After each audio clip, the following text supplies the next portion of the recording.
ओम शांति। आज के साकार मुरली 1 फरवरी 2022।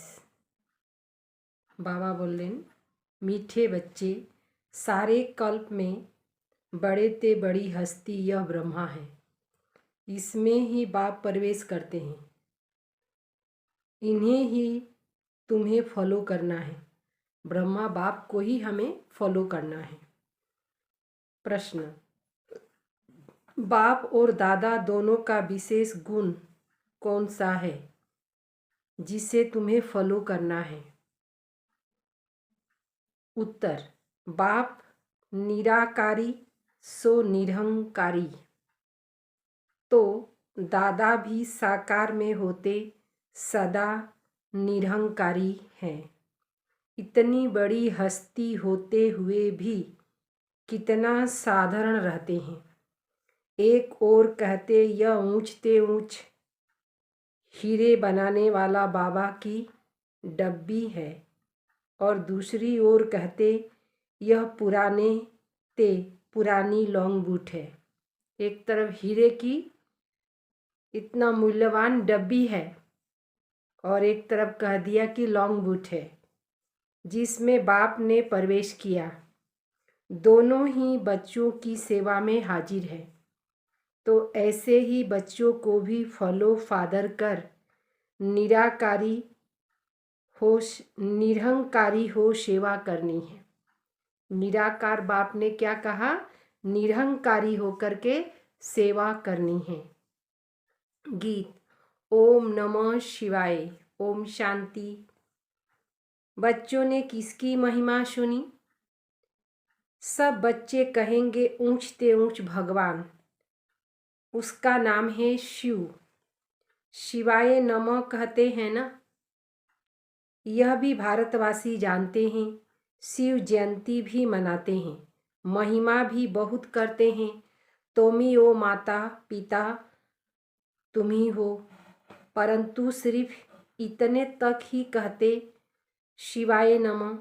वह माता पिता कैसे है, वर्षा कैसे देते, यह दुनिया भर में कोई नहीं जानते। यह तो एक वंडरफुल हस्ती है। शिव बाबा है निराकार। जब तक शिव बाबा को शरीर न मिले तो शिव बाबा क्या करेंगे? शिव बाबा तो निराकार है, निराकार की ही महिमा गाते हैं। सबसे ऊंचते ऊंचा उसका ठाव, रहने का स्थान, सप्त के ऊंचा स्थान है रहने का। कौन सा ठाव? मूल वतन। फिर ब्रह्मा विष्णु शंकर का कौन सा ठाव? सूक्ष्म वतन। फिर जगत अम्बा का ठाव, यह स्थूल वतन। यह तो सब जानते हैं कि जगत अम्बा तो यहाँ के रहने वाली होगी। जगत माना मनुष्य सृष्टि। नाम तो बहुत अच्छा है जगत अम्बा, परंतु वह कौन है, कहाँ से आई है, यह कुछ भी नहीं जानते। जाने पहचान कहाँ से मिली? जरूर कोई मनुष्य हस्ती से मिलनी चाहिए जिसमें परम पिता परमात्मा आवे। निराकार आत्माएं भी साकार हस्ती में आती है। भल आत्मा तो जानवर में भी है, परंतु उसका कुछ भी गायन नहीं है। जानवर का तो गायन नहीं है। गायन किस हस्ती का होता है? निराकार शिव बाबा का। वह जब तक हस्ती में न आए तो कुछ कर न सके। आत्मा को भी जब तक हस्ती शरीर न मिले तो पाठ बजा न सके। सिर्फ हस्ती का गायन नहीं है। हस्ती में जब आत्मा रहती है, हस्ती में ना शरीर, तब ही उसका गायन होता है। बाप कहते हैं मेरी महिमा तो सब करते हैं, मात पति तो पावन, परंतु मुझे भी मनुष्य तन चाहिए जिसमें मैं प्रवेश करूं। बेगर हस्ती कुछ कर न सके तो बाप भी आकर हस्ती लेते हैं। वह गर्भ में नहीं आते, शिव जयंती भी गाई जाती है, परंतु शिव बाबा किस हस्ती में आकर कब आया यह नहीं जानते। कब आया और किस में आया यह नहीं जानते। वह गर्भ में नहीं आते। शिव जयंती भी गाई जाती है, परंतु शिव बाबा किस हस्ती में और कब आया यह नहीं जानते। अच्छा, रात्रि में आया, परंतु किस हस्ती में आया यह नहीं जानते। गाते भी हैं, भागीरथ अर्थात भाग्यशाली रथ, तो जरूर मनुष्य हस्ती होगी। यह जो हस्ती है जिसमें परमपिता परमात्मा प्रवेश करते, यह कितनी ऊंची हस्ती है। अभी तुम समझते हो शिव बाबा ब्रह्मा के सिवाय किसी भी हस्ती में आ नहीं सकते। परमपिता परमात्मा ब्रह्मा द्वारा ही आकर मनुष्य सृष्टि रचते हैं। जब जब भारत बहुत दुखी और भ्रष्टाचार हो जाता, तब परमपिता परमात्मा इस हस्ती में प्रवेश कर तुम्हें सुखी श्रेष्ठाचारी बनाते। इस भाग्यशाली बेगर शिव बाबा भी कुछ कर नहीं सकते। कोई तो चाहिए ना। यह हस्ती शिव बाबा की है, न हो तो तुम शिव बाबा से वर्षा पा नहीं सकते। गाया भी जाता है प्रजापिता ब्रह्मा अर्थात त्रिमूर्ति ब्रह्मा, देवी देवता महादेव, देव देव महादेव कहते हैं। इन तीनों में भी ब्रह्मा का नाम ऊंच क्यों। ब्रह्मा तो यहाँ ही है जिसके रथ में आते, ब्रह्मा जिसके रथ में आते। विष्णु व शंकर को तो देवता कहते हैं। अच्छा, जो ब्रह्मा है उसको देवता कहना चाहिए। वह तो है प्रजापिता ब्रह्मा। मनुष्य तन चाहिए। गाया भी हुआ है प्रजापिता ब्रह्मा द्वारा सृष्टि रचते हैं, तो जरूर ब्रह्मा मुख से ही ब्राह्मण रचेंगे। तो यहाँ कितनी ऊंची हस्ती है। ब्रह्मा बाबा कितनी ऊंच हस्ती है, परंतु है कितनी साधारण। इतनी बड़ी हस्ती, इसका रहन सहन देखो कितना साधारण है, कितना निरहंकारी है। अभी आकर तुम्हारी सेवा में उपस्थित हुए हैं। देखो कैसे बैठ पढ़ाते हैं। तुम क्या पढ़ते हो। तुम कहेंगे हम राजयोग की पढ़ाई पढ़ते। कौन पढ़ाते। परम पिता परमात्मा। तो छोटे बड़े बूढ़े जवान सब पढ़ते हैं। यह ईश्वरीय कॉलेज है, मनुष्य से देवता अथवा विश्व का मालिक बनने का। यहाँ हम आए हैं पढ़ने अर्थात विश्व की बादशाही लेने। लक्ष्मी नारायण जब विश्व पर राज करते थे तो और कोई धर्म नहीं था, न कोई खंड था, एक ही भारत खंड था। अब फिर वह पद प्राप्त करने के लिए तुम यहाँ कैसे पढ़ते हो। इस पढ़ाई बेगर तुम विश्व के मालिक बन न सके, भारत शिवालय बन न सके। शिव बाबा ही गाया हुआ है निराकारी निरहंकारी।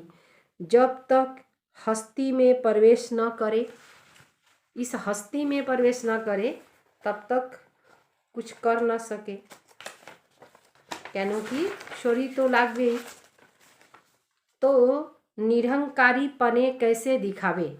कितनी महिमा है अकाल मूरत, परंतु ऐसे नहीं कि वह मुर्दे को भी जिंदा कर सकते। तुम बच्चों को बहुत नशा होना चाहिए कि हमको परम पिता परमात्मा पढ़ा रहे हैं। परम पिता परमात्मा ब्रह्मा द्वारा राजयोग सिखा रहे हैं। ब्रह्मा बेगर प्रजापिता किसको कह नहीं सकते। ऐसे नहीं कि शिव या विष्णु प्रजापिता हैं, नहीं। ब्रह्मा की सारी मनुष्य सृष्टि का पिता और आत्माओं का पिता है शिव बाबा। मनुष्य सृष्टि का पिता है ब्रह्मा और आत्माओं का पिता है शिव बाबा। बाकी उस पिता को तो कोई जानते ही नहीं, अपनी आत्मा को ही नहीं जानते। कहते पुण्य आत्मा, पाप आत्मा, फिर क्यों कहते हैं हम ही परमात्मा हैं। कितनी ठगी है। तुम बच्चे जानते हो, आज से 5000 वर्ष पहले पीस पिरुटी पसप्रटी थी। पीस भी थी, पिरुटी भी थी, पसप्रटी भी थी।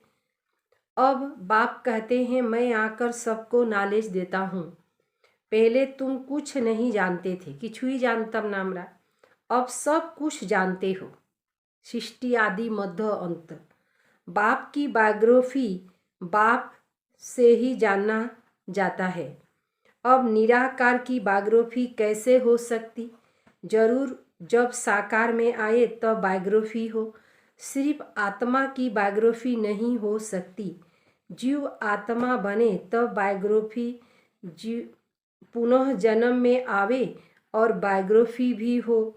वे लोग कहते हैं 84 लाख योनियाँ। बाप कहते 84 लाख जन्म थोड़े ही होता, यह सब गड़बड़ है। बाप खुद कहते हैं मैं ब्रह्मा के तन में आकर तुमको शास्त्रों का सार समझाता हूँ, साथ साथ राजयोग सिखलाता हूँ और रचना के आदि मध्य अंत का भी राज समझाता हूँ। जब पहले पहले बड़े बड़े ऋषि मुनि ही नहीं जानते थे तो उन्हों की औलाद फिर कैसे जान सकती? तो देखो बड़े ते बड़ी हस्ती कितनी साधारण रूप में है। ऊंच ते ऊंचा हीरा बनाने वाला बाप, उसकी यह डब्बी है। रथ कहो, पुरानी जूती कहो, सबसे पुरानी जूती यह है। पहले पहले जब आत्मा आती है तो बिल्कुल नंबर 1 थी। श्री नारायण को नंबर 1 रखेंगे। श्री लक्ष्मी भी प्लेस में हैं। उन्हों में भी पुनः जन्म लिया, सबसे पुनः जन्म लिया। पहले सूर्यवंशी फिर चंद्रवंशी में ऐसे जन्म ले। 84 का हिसाब है ना, 84 लाख का हिसाब तो कोई बता न सके। 84 लाख जन्म के कारण मनुष्य कल्प की आयु लाखों वर्ष लिख दी है। अगर लाखों वर्ष होते तो भारतवासी हिंदू बहुत होते, परंतु यह तो संख्या और ही कम है। भारत का देवी देवता धर्म प्राय लुप्त हो गया है।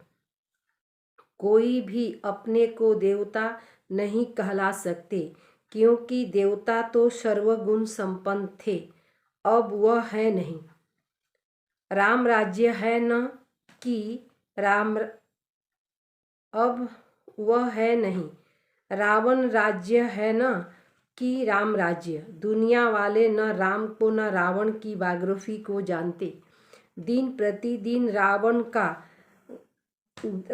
की पाग बढ़ती जाती, दुनिया पतित होती जाती। 16 कला से गिरते गिरते 9 कला। सब कहते हैं मुझ निर्गुण हारे में कोई गुण नहीं, कृपा करो देवा, आप ही तरस करो तो हम सर्वगुण संपन्न 16 कला संपूर्ण बने। भारत पहले परिस्तान था, कहने मात्र तो कहते हैं, परंतु सृष्टि चक्र को कुछ जानते नहीं। बाप कहते तुमको मनुष्य तुच्छ बुद्धि बना दिए हैं, परंतु अपना घमंड कितना है। तुम बच्चों को बाप कहते हैं मीठे बच्चे, तुम राम को याद करो तो माले में पिरोने लायक बन जाएंगे। रुद्र माला के बाद होती है विष्णु माला। भक्त माला में भी भक्तों की महिमा होती। यह रुद्र माला फिर विष्णु माला में पिरोनी है, यानी विष्णु के राज्य में जाते। कितना ऊंच ज्ञान है। सन्यासी भी 2 प्रकार के हैं, एक हठयोग सन्यासी, कर्म सन्यास तो कभी हो नहीं सकता। कर्म बेगर तो मनुष्य रह नहीं सकता। प्राणायाम चढ़ाकर बैठ जाए फिर भी कर्म तो करेगा ना। अनेक प्रकार से प्रैक्टिस करते हैं, वह कोई राजयोग नहीं, वह है हद का संन्यास, हठयोग संन्यास। वह फिर भारत का धर्म पवित्रता का, परंतु देवी देवता जितना पवित्र और कोई धर्म हो नहीं सकता। वहाँ कोई सन्यासी नहीं करना पड़े, क्योंकि आत्मा पवित्र है तो शरीर भी पवित्र मिलता। सतीजुगे कोनो सन्यास करते होवे ना। आत्मा में खाद पड़ती, कला कम होते होते पतित बनना है। अभी सभी आत्माएं आयरन एज में हैं, सब सांवरे हैं। आत्मा जब पवित्र थी तो गोरी थी, अभी आत्मा अपवित्र तो शरीर भी अपवित्र काला है। गाया भी जाता है श्याम सुंदर, कृष्ण का चित्र भी काला और गोरा बनाते। अभी तुम सभी सुंदर श्याम सुंदर हो। पहले गोल्डन एजेड था, अब आयरन एजेड है। अब फिर बाबा ज्ञान चिता पर बैठाए गोरा बनाते। आगे मुक्ति और जीवन मुक्ति चाहिए तो वह विकारों का हथियाला कैंसल करना है। पवित्रता की राखी बांधो, यह अभी की बात है, जबकि तुम ब्रह्मा के बच्चे हो। ब्राह्मण बने बगैर कोई यहाँ आ नहीं सकते। तुम हो ब्रह्मा मुख वंशावली। शिव बाबा कहते हैं मुझ निराकार की महिमा गाते हैं, परंतु शरीर जब तक न ले तो कर ही क्या सकते। मैं बहुत जन्मों के अंत के जन्म में आता हूँ। अभी सबका विनाश होना है। ब्रह्मा द्वारा स्थापना किसकी? कलयुग की स्थापना तो कभी होती नहीं, स्थापना होती है सतयुग की, संगम पर। बाप कहते मैं आता हूँ संगम पर। तुम ब्राह्मणों के लिए यह संगम, बाकी सबके लिए कलयुग। इस समय सब घोर अंधियारे में हैं, तो घोर अंधियारे को ही बाप आकर घोर सुजरा बनाते हैं। घोर अंधियारा, एकदम घोर अंधियारा, और बाबा आकर के घोर सुजरा बनाते। कहते हैं बच्चे, तुम बच्चे जानते हो यह विचित्र चीज है। कृष्ण तो छोटा बच्चा, वह तो कुछ समझ ना सके। कृष्ण की आत्मा भी भिन्न नाम रूप में इनसे समझ रही है अंतिम जन्म में, इसीलिए इसको श्याम सुंदर भी कहते हैं। बाप दादा के समान निराकारी और निराकारी बनना है। निरहंकारी और निराकारी बनना है, सबकी सेवा करनी है। मुक्ति जीवन मुक्ति के लिए पवित्रता की राखी बांधनी है, ज्ञान चिता पर बैठना है। पावरफुल ब्रेक द्वारा सेकंड में व्यक्त भाव से परे होने वाले अव्यक्त फरिश्ता व अशरीरी भव। चारों ओर आवाज का वायुमंडल हो, लेकिन आप एक सेकंड में पावरफुल ब्रेक लगाकर व्यक्त भाव से परे हो जाओ। एकदम ब्रेक लगा जाए तब कहेंगे अव्यक्त फरिश्ता व अशरीरी। अभी इस अभ्यास की बहुत आवश्यकता है, क्योंकि अचानक प्रकृति की आपदाएं आनी हैं। इस समय बुद्धि और कहीं भी नहीं जाए, बस बाप और मैं बुद्धि को जहाँ लगाना चाहे वहाँ लग जाए। इसके लिए समाने और समेटने की शक्ति चाहिए, तब उड़ती कला में जा सकेंगे। स्लोगन: खुशी की खुराक खाते रहो तो मन और बुद्धि शक्तिशाली बन जाएगी। खुशी की खुराक खाएंगे तो मन और बुद्धि शक्तिशाली बन जाएगी। खुराक अच्छा होता है तो शरीर तंदुरुस्त होता है, शक्तिशाली होता है। तो बाबा ने क्या कहा? खुशी की खुराक खाओ। खुशी खुशी से खुराक खाएंगे, खुशी का खुराक खाएंगे। खुशी किससे मिलती है? सेवा से मिलती है, दूसरों के उपकार से मिलती है। तो क्या होगा? आत्मा शक्तिशाली बन जाएगी। मातेश्वरी जी के अनमोल महावाक्य। दुनिया के अनेक प्रकार के मत से परमात्मा की श्रेष्ठ मत। इस दुनिया में 3 प्रकार की मत है। एक है मन मत, दूसरी है गुरु मत, तीसरी है शास्त्र मत। अब विचार की बात है मन मत, गुरु मत अथवा शास्त्र मत। सभी आत्माओं की मत ठहरी, न देवता मत ठहरी, न परमात्मा की मत ठहरी। भल कोई देवता की मत मिले, परंतु वे मनुष्य आत्मा की मत हुई। परंतु देवताएं तो सर्वगुण संपन्न 16 कला संपूर्ण हैं, उन्हें गुरु मत शास्त्र मत की जरूरत नहीं। देवतादेर के गुरु मतो लागबे ना, शास्त्र मतो लागबे ना। उन्हें गुरु की आवश्यकता नहीं। गुरु किया जाता है सद्गति के लिए। तो जो अधोगति में हैं वह गुरु कर सकते हैं, परंतु सतयुग त्रेता में अधोगति नहीं होता। अधोगति नहीं है ना, तो वहाँ गुरु करने की जरूरत नहीं। वास्तव में सच्चा गुरु एक परमात्मा है जो सर्व आत्माओं को सद्गति देने इस ड्रामा के अंत में आते हैं। बाकी तो सब मनुष्य मात्र गुरु हैं, क्योंकि कोई भी मनुष्य आत्मा मुक्ति और जीवन मुक्ति का रास्ता बता नहीं सकती। देवताएं भी मनुष्य से देवता बनते हैं, बाकी वे कोई तीसरे आंखें खोलने वाले व चौथा 4 भुजाधारी नहीं हैं। लोग तो समझते हैं देवताएं कोई मनुष्य से भिन्न होंगे।